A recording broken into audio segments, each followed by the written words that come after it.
Alright, so you might be wondering how we're going to survive coronavirus. Now, a lot of you are going to go into isolation or whatever, and guess what? When you're in isolation, you still need to eat. So this is the car owner's guide to surviving coronavirus and how to eat. So step one, you need a prep area.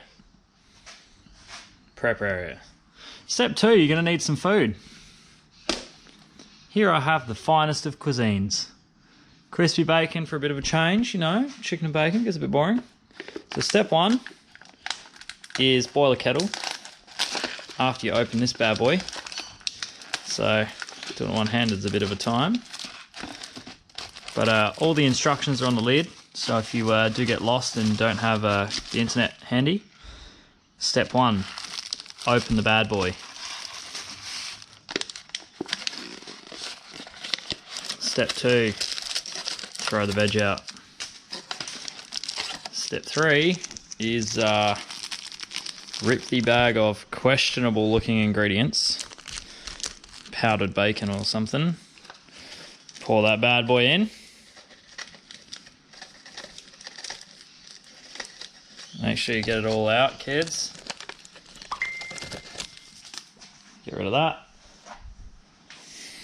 Boil some water. Here's one I pre-boiled earlier. Pour that sucker in there. And you fill it up. Now you wait. So you put the lid back down.